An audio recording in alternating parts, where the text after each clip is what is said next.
សួស្តីទាំងអស់គ្នានឹងថ្ងៃនេះចង់មកបង្ហាញពីរបៀបភ្ជាប់កម្មវិធីទិញម៉ូដែលទិញអីវ៉ាន់ពីចិននិងកូរ៉េឥឡូវយើងចូលមកកន្លែងរូបនេះមកបន្តមកទៀតយើងចូលកន្លែង address ហើយយើងចុចកន្លែង add new address ហ្នឹងមកបាទទី1យើងចុចយកនេះ Republic of Korea បន្តមកទៀតយើង search រក address search អាសយដ្ឋានរបស់យើងហ្នឹងហើយយើងវាជាភាសាកូរ៉េមកដូចយើងនៅក្នុងខេត្តណាស្រុកណាយើងវាមកទាំងអស់មកដូចខ្ញុំអញ្ចឹងខ្ញុំនៅក្នុងគីដូផូឆនយើងវាតាមហ្នឹងមកតាំងផ្លូវលេខម៉ានបន្ទប់លេខម៉ានអាសយដ្ឋានលេខម៉ានបើយើងនៅរោងចក្រយើងវាយអាសយដ្ឋានរោងចក្របើយើងនៅផ្ទះខាងក្រៅហ្នឹងយើងវាយផ្ទះខាងក្រៅមកបាទកន្លែងនេះខ្ញុំសូមបាំងព្រោះជាព័ត៌មានផ្ទាល់ខ្លួនយើងវាតាមហ្នឹងមកបន្តវាលោតជាដំណាក់កាលយើងជាបន្ទប់ឬក៏ផ្លូវឬក៏អគារលេខម៉ានហ្នឹងវាពេលយើងវាយទៅវាលោតមកទាំងអស់ឲ្យយើងឃើញ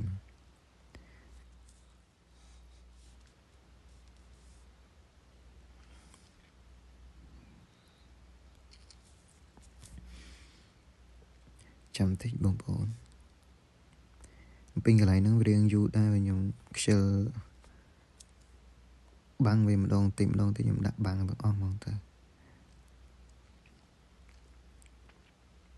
កន្លែងណាអត់មានអីពិបាកហ្មងដល់ពេលមកដល់កន្លែងនេះយើងត្រូវយកលេខកូដ12ខ្ទង់2កូយអញ្ចឹងយើងចុចហ្នឹងហើយយើងចុច click here to check នេះមកបងប្អូនបន្ទាប់មកដល់យើងចូលកន្លែងនេះគេឲ្យបំពេញឈ្មោះលេខ ID card និងលេខខ្មៅនេះមកយើងបំពេញតាមហ្នឹងទាំងអស់មកអត់ពិបាកអីទេ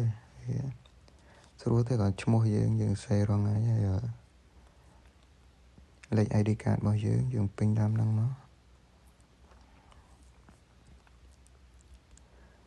ខ្ញុំរៀងបាំងតិចបងប្អូនព្រោះវាជាព័ត៌មានផ្ទាល់ខ្លួនកន្លែងនេះយើងពេញលេខខ្មៅហ្នឹងមាន6ខ្ទង់គាត់គេដាក់គូសវាពីលើឲ្យយើងរៀងពិបាកតិចប៉ុន្តែវា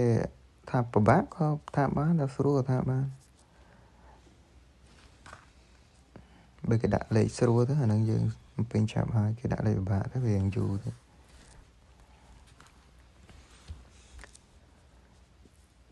ចាំតិចបងប្អូនវាមកហើយឡើយ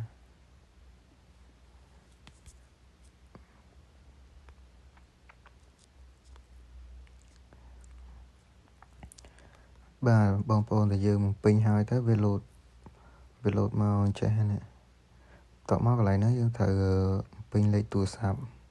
ដើម្បីយកកូដ6ខ្ទង់ពី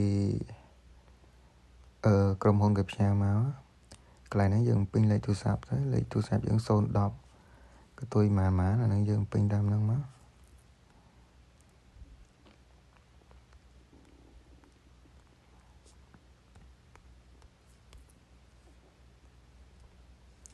ពេលយើងពេញហើយវាចុចនេះឲ្យយើងយកលេខកូដ4ខ្ទង់លើក្រុមហ៊ុនគេផ្ញើសារមកឡើយនេះគេឲ្យយើងចូលទៅយកទៅខ្ញុំមិនសូវជាជំនាញហ្មងបងប្អូនគាត់ថាអានេះយើងធ្វើបានហើយយើងចេះចែកគ្នាទៅចំពោះអ្នកថ្មីហើយកន្លែងនេះយើងចុចឲ្យកន្លែងខាងស្ដាំមិញណាបងប្អូនហើយនេះជាឯកសារផ្ទាល់ខ្លួនមិញដែលយើងធ្វើហើយវាមានលេខកូដ P14 ខ្ទង់យើងថតវាទុកបងប្អូនទុកប្រើថ្ងៃក្រោយតោះមកពេលថតហើយយើងចុចកន្លែងនេះចាំតិចនេះថតវាទុកហើយយើងចុចកន្លែង Visit Korea នេះមកតោះមកមុនហ្នឹងយើងចូល copy ហើយយើងយកមកបំពេញក្នុងហ្នឹងយើងចូលទៅ copy លេខមិញមកហើយយើងយកមកបំពេញក្នុងហ្នឹង ហើយ3ប្រឡោះហ្នឹងខ្ញុំបាំងទាំងអស់ហ្មងដោយសារប្រឡោះទី1វាបំពេញលេខកូដ P14 ខ្ទង់ឬ12ខ្ទង់ហ្នឹង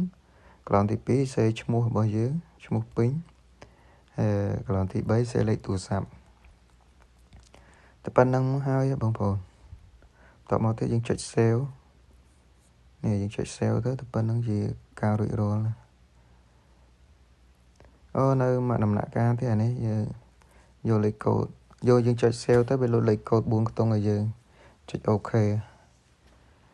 នេះវាចេញគ្រីងចេះគឺបានន័យថាវាបានហើយបងប្អូន